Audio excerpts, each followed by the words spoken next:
We're just having a conversation. Just chatting here.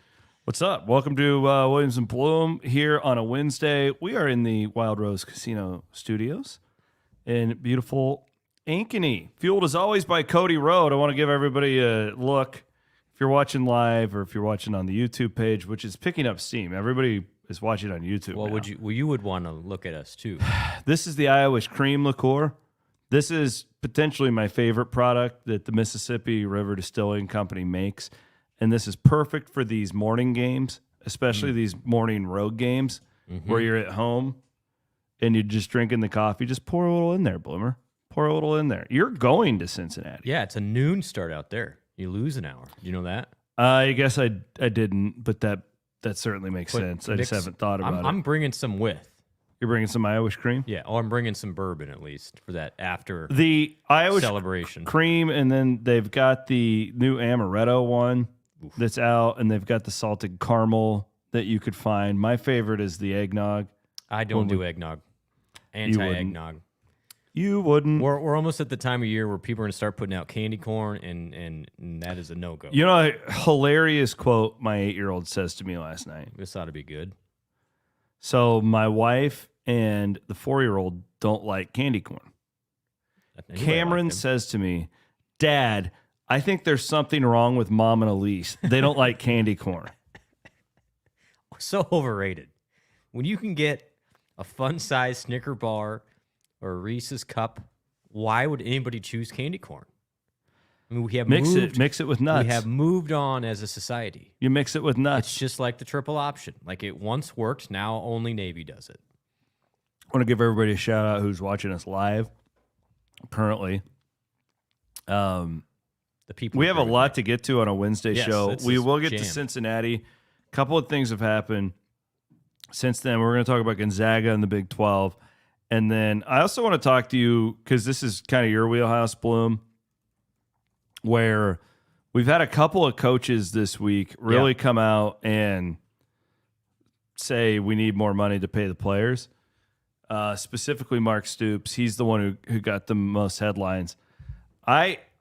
First of all, like, I'm totally fine with coaches like being a proponent of these collectives. Yeah, and they are allowed to ask for money. I think it's great. Whatever. 100% allowed. The problem is, like, they got to really watch it when it comes off as far as the tone goes. To me, that was the deal with Stoops.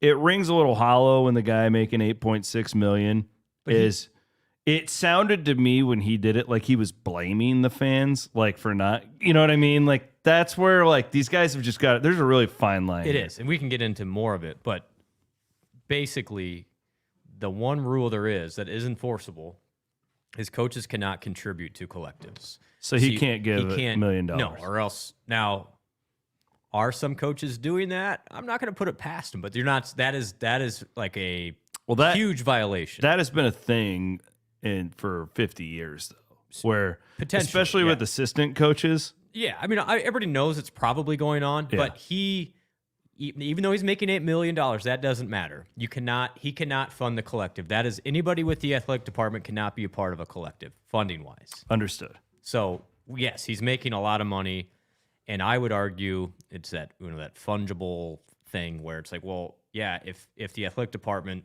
used booster money to pay the players and not you, then there would be more there.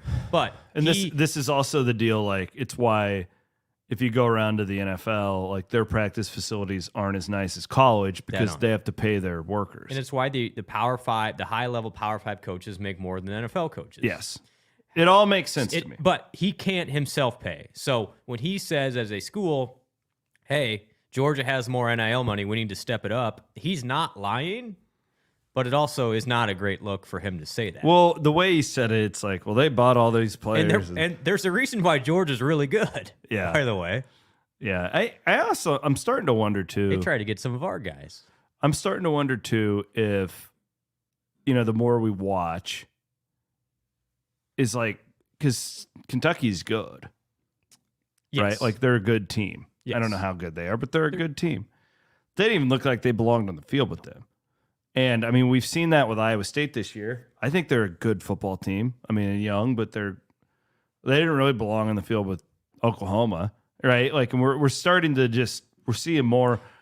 between these elite top. Now, I will also say I don't think college football's ever had more parity, because who would you say could win the national title right now? I could name 10 teams. I think there's the line, though, is the top 10 are way separate of the rest of them. Mm-hmm. And almost all those top 10 are heavy into NIL and the transfer portal. I mean, you just go down the list. It's kind of a who's who as to who has the most money in NIL and what is happening.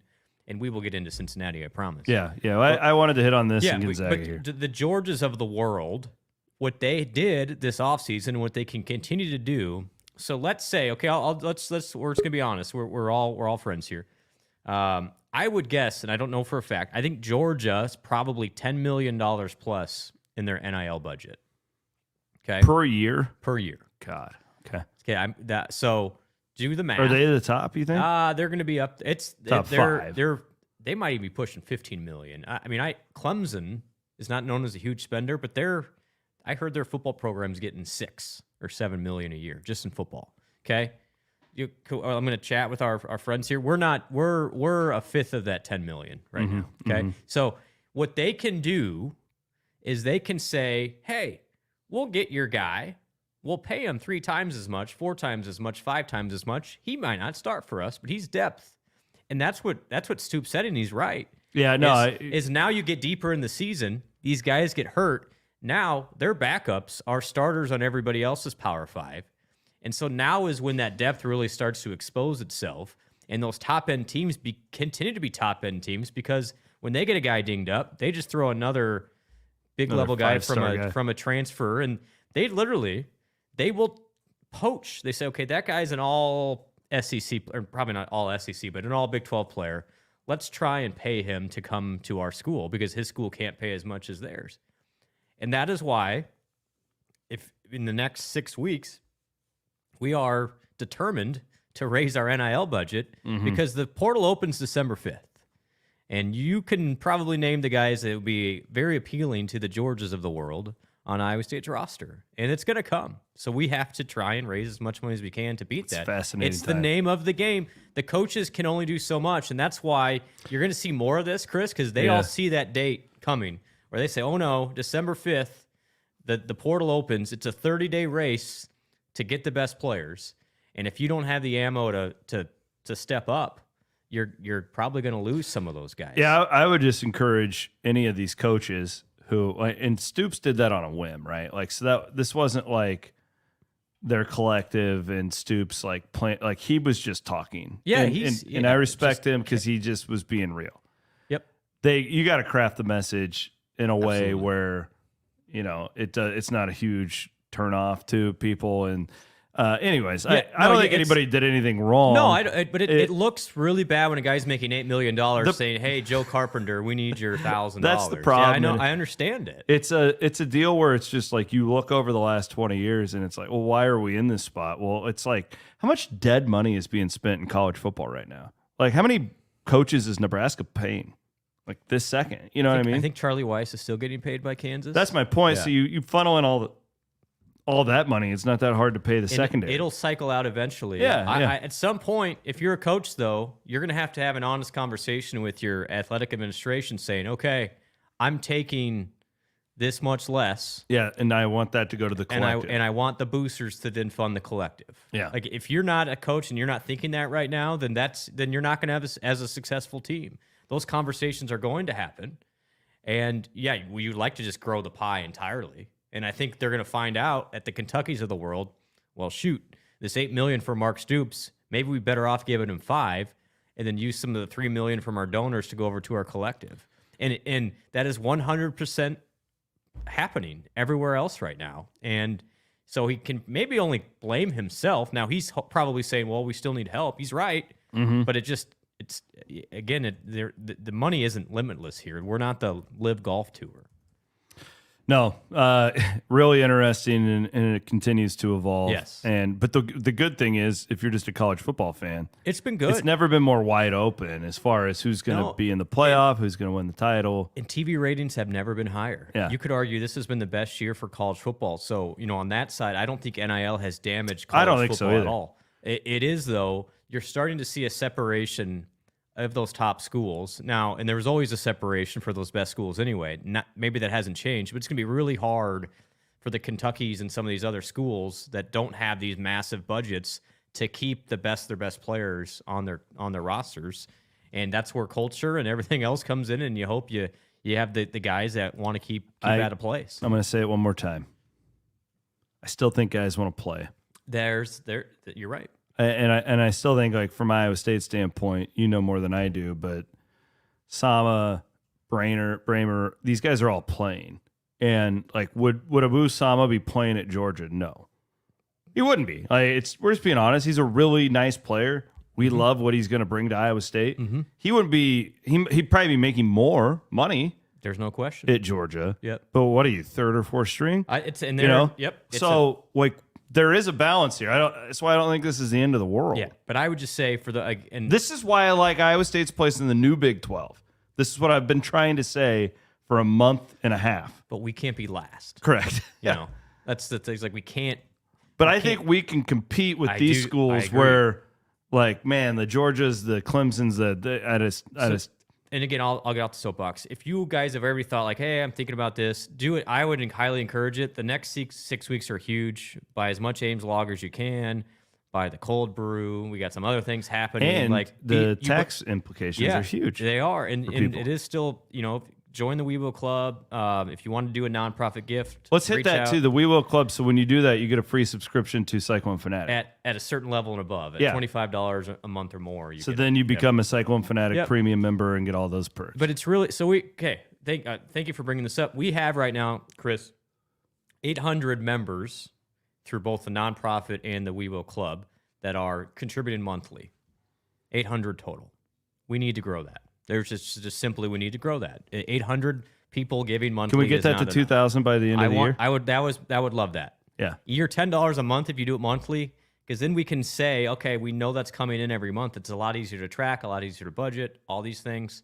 So yes, if you've ever thought about it, this is the most vital time in NIL in the next 6 to 8 weeks. I would encourage you to do the club, and then you get the Cyclone Fanatic membership too. It's a good because you're getting something out of it too. It's not just you get invited to game watches, events, all the things. It's not just writing a check. Or if you have questions, always let me know. But thank you for the soapbox here. It is vital. Well, I think it's important to have real conversations too, because like I was so appalled. It wasn't what Mark Stoops said. It was how when Campbell goes on the video screen and says, "Hey, help our," that's fine. The whole this is how I took it. It's your fault. Yeah, how I took it was, hey, we're coaching our asses off, but our players suck because you don't donate enough. And it was That's just why like, we God, lost by dude. 40. Yeah, you got your ass kicked in that game. Yeah. But sometimes it doesn't matter. And I would point to the Oklahoma game, like, look at all the newcomers that they brought in. And by the way, he should be coach of the year in college football, Brent Venables, for what he's done. And he's made me eat crow. I didn't think that they would be nearly as good as they are. With you. But you see right there, when you go from 6 and 7 or whatever they were to that team could win the national title. Not saying they will, I'm saying that team could win the national title. Texas won in Birmingham, in Tuscaloosa. Yep. And they beat them. Like, they beat Texas. That wasn't a fluke the other day. In fact, they're probably top 5 in odds right now to win the national They got to be. Yeah. They got in like that Oklahoma team, when I watch it, feels like more of a team that could actually win the title compared to any of those Lincoln Riley teams. No, I agree. They're good on both sides of the ball. Yeah. And their path now is pretty easy to get there. So right now, hold on. They're top 10. They're not top 5, but they're closing. We are presented, as always, by our friends at Mechdyne. Check them out at mechdyne.com. MECHDYNE.com. I also want to thank our friends at Gravitate Co-working. Are you sick and tired of sitting around in your home office? Get yourself a membership to Gravitate Co-working. They've got all their different spots in the Des Moines Metro. And most of all, our guy Jeff's a huge Cyclone fan, big listener to the show. We appreciate him. And his beautiful wife, Hope Wood. She is, so what she does, and we're getting into the Cardiac Clones basketball season. I'm telling you guys, you got to get your wills done. Get it done. Look at me, I'm sitting here drinking Monster and promoting whiskey. Well, I at least got a diet Dr. Pepper here. Yeah, I mean, I could drop dead of a heart attack any minute. keep drinking those things. Any minute I could. And crossover season, you're not just worried no. about Saturdays. No. Now you got Tuesdays, you got HopewoodJD.com. She does a will in a day. It's a phenomenal program. She too is a big time Cyclone who we greatly appreciate here on the Cyclone Fanatic Podcast Network. Gonzaga and the Big 12 has been a talker all week. Cincinnati's coming up next. If you're here for the Cincinnati talk, either on the podcast, if you don't care about Gonzaga, you can fast forward. We don't care. Or we're getting into that in the next segment. Did want to give a shout out to one of our live viewers, JC Forsai. He's in the combine right now. JC. Yeah, he's streaming us in the combine on YouTube right now. So thanks, JC. We appreciate that. And all of our Wiffles Hybrids customers that are out there paying. I'm telling you, we always see a spike in harvest time. People love, the farmers love the content during this time of year. So we appreciate that. I love it. This will be one of those weekends, too, where I'm going to ask you all to send me the pictures from your combine. I got a couple of those last weekend. Yeah. Made my day. Those are the best. Gonzaga to the Big 12. I'm hearing just between us and everybody watching that this is imminent. This is happening. Really? Yes, this is going to happen. What I don't know is if there's anything else to go with it. What timeline? In the next couple of weeks. No, I mean like for next year. I would guess for next year when the others join. Yeah. Wow. I don't know that part for a fact, but it's happening from what I understand. What I don't know, will they just be like, okay, we'll have 17 teams in basketball, or is there something else down the pike? Would Yormark? My guess is that Brett Yormark is going to scratch that New York itch at some point, but I don't know. To me, just as the diehard fan, I hate it. I want my 10-team round robin that we've been accustomed to. Sure. However, as the businessman, I understand what Brett Yormark's doing. I personally, if I was a Gonzaga fan, I don't think I would want this. Yeah, I don't know either. But you're getting paid. What though? What are they going to get paid? $10 million compared to I don't know. What does a basketball only membership to the Big 12 get you? And therein lies the literally $1 million. I have no idea. Because about this. Jamie touched on this on the Murph and Andy podcast. I haven't listened to that, so tell me. It was really well done. So he put it out there publicly, and you knew that. The Big 12 took a big haircut by getting the other four Pac-12 schools in next year. Essentially, the current Big 12 schools took less money. You have talked about this. We have talked about this. It has not really made it nationally known yet. What does that mean for school? I was shunned for reporting this months ago. Well, a couple of national guys said I was wrong. So I was not wrong. Here's the deal. The existing Big 12 schools are each going to make around $10 million less a year during this contract. Okay, I heard 7 to 10 million. It's around 7 to 10. I mean, and I don't know if there's an escalator in that'll continue to get closer to, but in the next couple of years, Iowa State is actually losing money from a TV contract by letting those 4 new schools in.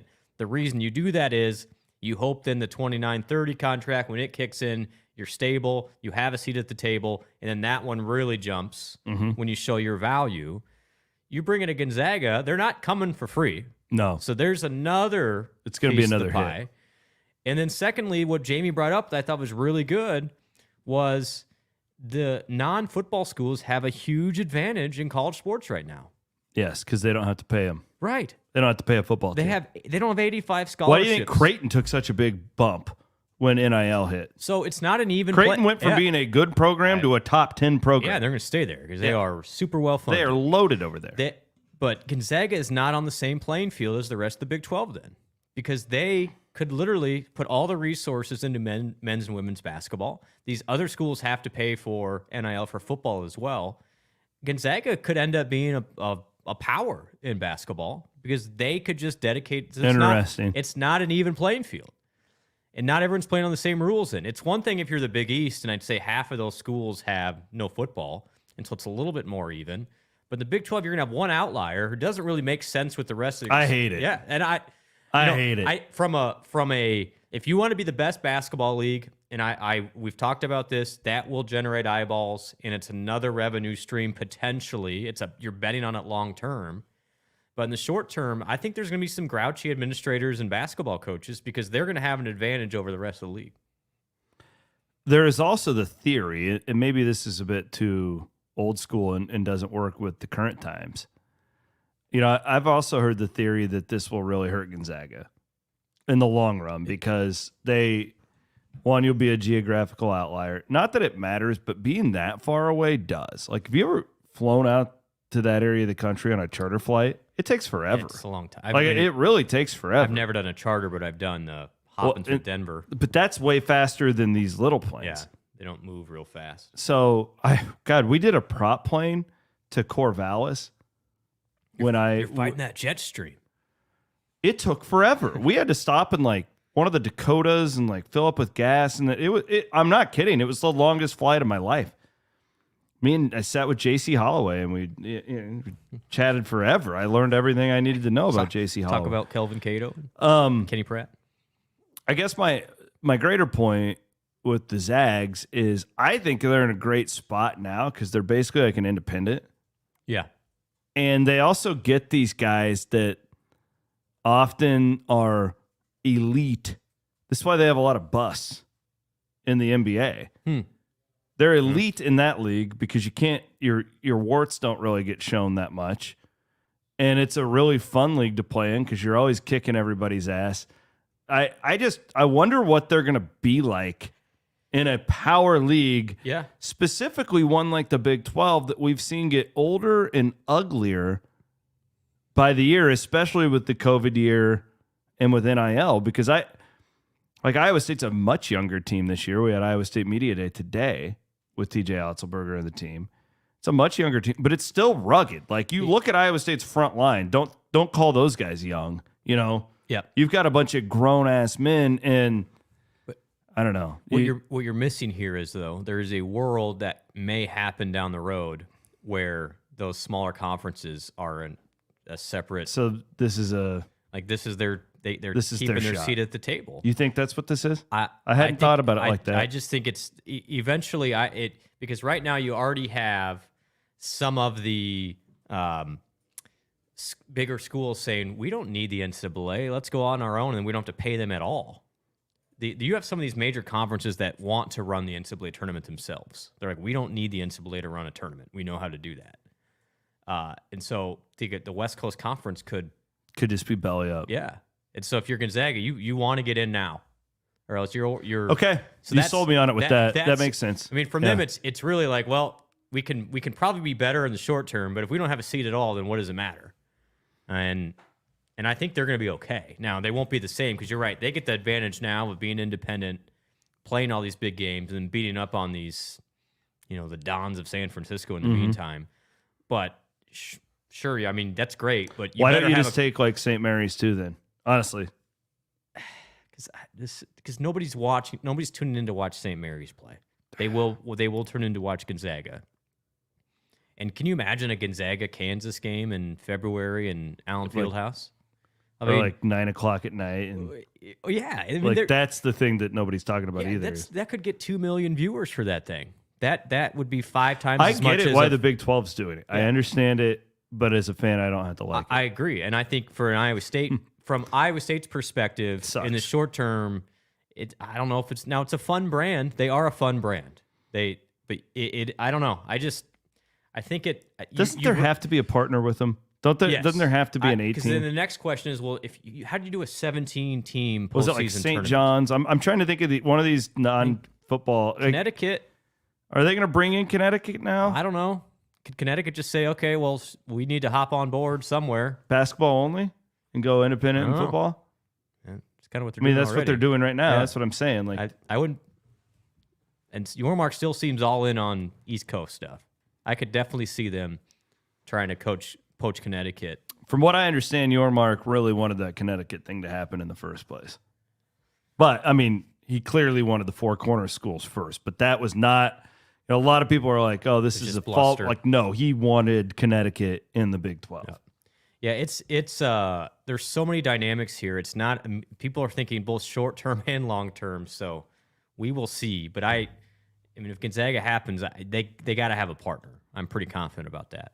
I want to give a shout out to Kelderman Manufacturing in Oskaloosa. My buddy Jeff Kelderman is a huge Iowa State fan, and he is also big into helping our area farmers.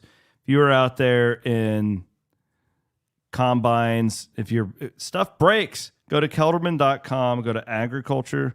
I want you guys to see all the line of agriculture products that they have at Kelderman Manufacturing in the great city of Oskaloosa. They got a dirt track down there. You ever been to that dirt track? I have played a basketball game at Oskaloosa before. Never been to the dirt track. I'll be damned. Yeah, they used to be conference partners of Waukee. Things have changed. It's like the old Big 8. Yeah, Waukee's grown a little bit. It's like the old Big 8. I don't know. I think Omaha, Ballou, Jake Knott, some other memorable Waukee people. Johnny Brummett. Johnny Brummett will be in the Hall of Fame. I'm not sure I'll make it. Shout out to my guy, Johnny Brummett. Hopefully somebody can get that back to him. So Max Book. Yeah. Okay, let's talk about Cincinnati. I'll give you a real quick overview, and then we'll get into the nitty-gritty here. They've lost 3 in a row to Miami of Ohio, Oklahoma, and then that Friday night game a lot of people watched at BYU a couple weeks ago. Yep. This is what I see when I look at their profile, watch that BYU game back. I did watch the Oklahoma game. I see a pretty good running team. Starts with their quarterback, Emory Jones. He will run the ball. He's their second leading runner. I think he leads the team in rushing touchdowns. They're not much of a passing team, and he is very turnover prone. Defensively, I think they got a really good defensive line. Really good. Yeah, I think this is a problem when I'm outlining this matchup for Iowa State where it could be an issue. Mm-hmm. It's a damn good thing the offensive line's been playing better. Yes. Because this Cincinnati defensive line, this might be one of the better fronts Iowa State will see this year. They got a couple of 3 or 4 real edge rushers. Well, Corleone, they call him the Godfather. Yes, there. the Godfather. Rob Gray wrote about that. He's really good in his piece. 3.1 yards per rush is what they give up. Not as good against the pass. They're ranked like in the 70s in the passing game. But this is a significant challenge for the Iowa State offensive line that has taken steps forward the last couple of weeks. That, to me, you want to talk about, we'll talk about the defense matching up with offense, but Iowa State's offensive line, again, can it hold up? It doesn't have to be great. Can it hold up against that Cincinnati defensive line to protect Rocco Beck like it has done pretty much all year? But Brent, we've seen an increase in running the football. Do you think Iowa State will continue to be able to do that against this Cincinnati front? That will determine the game. That and turnovers. Yep. And it's pretty simple philosophy here. I mentioned this on the NFM picks, but the teams in the Big 12 that won last weekend won the turnover battle 13-2. And this is a game where if you look at both teams, probably pretty equal talent. It comes down to turnovers and who can stop the run. I really think that. I mean, this ends up being pretty simple. And you look at Jones's numbers for them, he has been turnover prone, and they have fumbled a couple times. Iowa State is yet to lose a fumble. So there are some things. Iowa State's playing really clean football. Now, maybe not the most explosive, although it's been better, but not many penalties again last week. Didn't have a turnover. Rocco's been very clean. Only 2 sacks given up all year. You do those things, I think Iowa State wins the game. If you regress a little bit, you throw a pick 6 that we've seen a couple times this year. You have some uncharacteristic turnovers. You get caught up in the sellout homecoming crowd at Cincinnati. It'll be fired up over there. Is it sold out? It is. It is. How many Iowa State fans? I don't know. It'll be a lot. Feels like there's a lot of people making the trip. And it's only a 40,000 seat stadium, so this isn't Norman where it's 85,000 and they're right on top of you. But still, it's a decent atmosphere there. It's homecoming. They want to get on the board in the Big 12, I'm sure. So there are some factors that for a young team, Iowa State's still a young team. It's still not easy to go on the road, but I think it comes down to, you're right. If Iowa State continues to run it well, keeps the offense on the field, I really like Iowa State's chances here. Yeah, Emory Jones is fascinating. Let's talk about him and specifically this Iowa State defense. Real quick, though, I did want to give a shout-out. I got another note in the mail from the marching band because I'm a donor, I'm a donor through our friends at the Iowa State University Foundation. Absolutely. I got another thank you note in the mail from our friends at the marching band. You know what they call that in the nonprofit world? That is great stewardship. Oh, man. And I'm like, I love the Iowa State University marching band so much. I'm going to donate to them the rest of my life through the Iowa State University Foundation. Be a well-rounded Cyclone. MoveWhatMatters.com and give to the marching band just like I do. You can give whatever you want, but that's what I give. I'm going to continue to give to the IB College of Business. My guy, James Spalding. Yeah. I did them last year too. I got a note from them. Got a thank you note from them. So Emory Jones, I'm a pro football focused guy. It's not perfect, but it gives you a guide. Yep. He has regressed every year he's played in college football, according to that.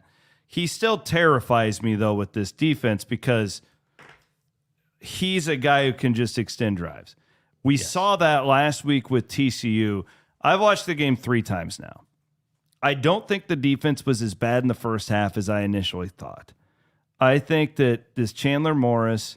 Yeah, that one play was silly. I mean, he made 2... Or the 2 plays. He made 2 stupid plays that I think wore him out and frustrated the Iowa State defense. They got lackadaisical and they quit tackling. Mm-hmm. Okay?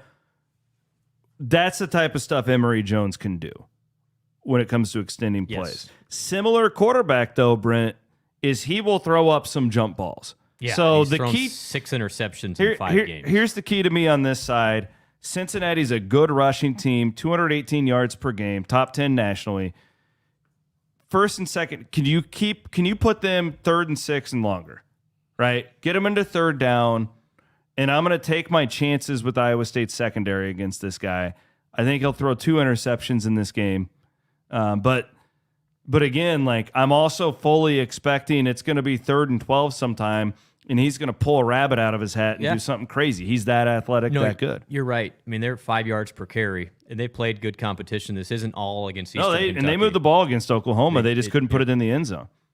So that, I would say, if I'm looking at this, it's him running it on those broken plays.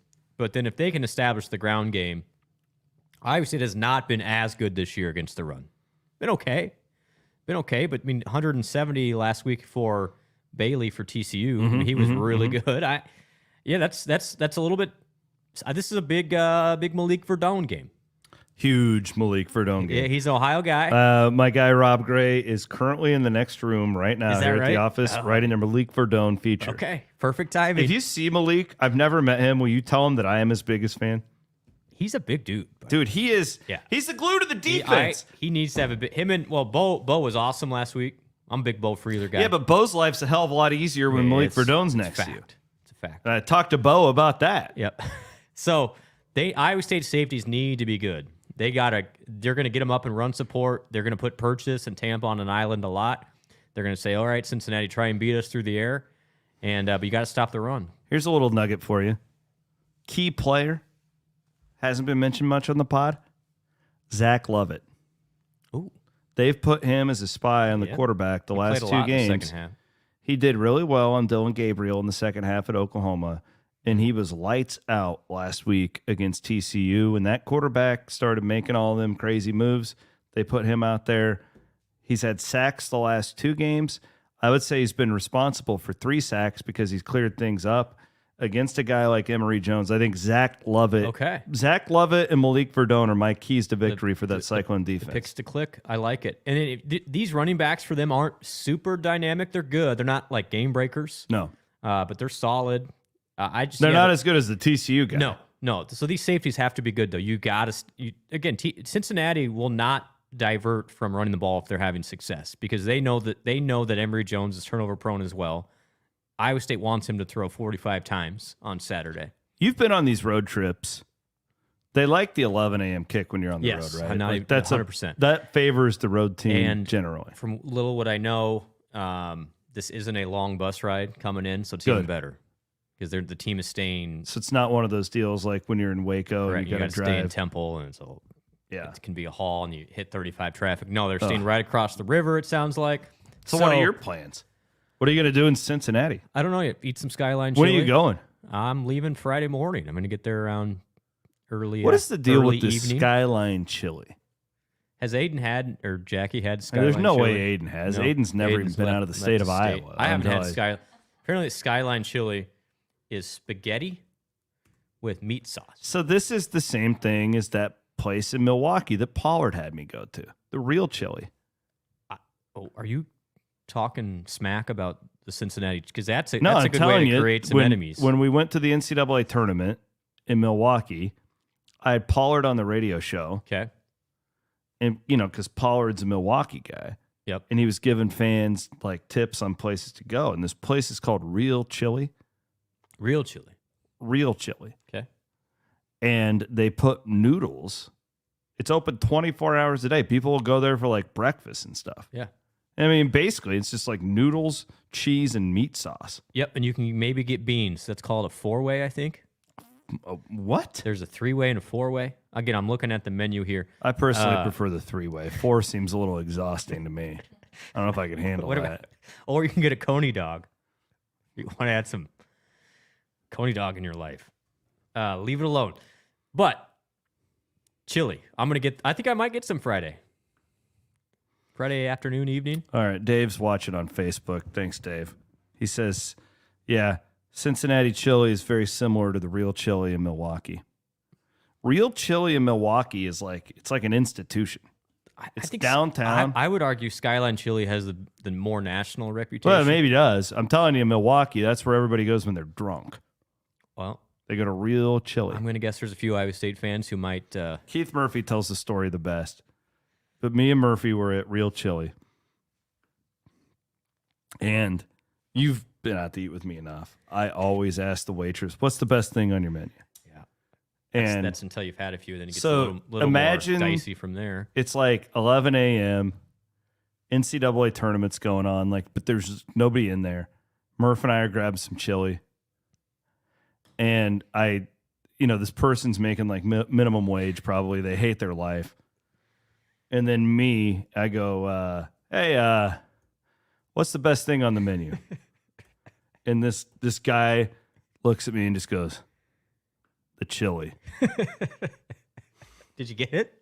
Yeah, I got the chili. I don't know what else you get there. It's what it is. It's the chili. I'm going to review it. I'm going to be a food critiquer. I'm going to make Iowa chili on Friday just to spite you. Did you put beans in your chili? Yeah. Well, I'm not a psycho. Well, what do you think? I'm a communist? Of course I put beans in my chili. I'm a non-bean chili guy. You're going to miss it. We're having a seafood boil for Joni Hutchinson's 50th birthday. Happy birthday, Joni. I love a good seafood boil. Doing that on Friday. Chris and I are going to boil up a bunch of seafood. Well, you show me your seafood. I'll show you my 4-way. Sounds awfully personal. If you get the 4-way, you better FaceTime me at the same time because I got to see this. I will do that.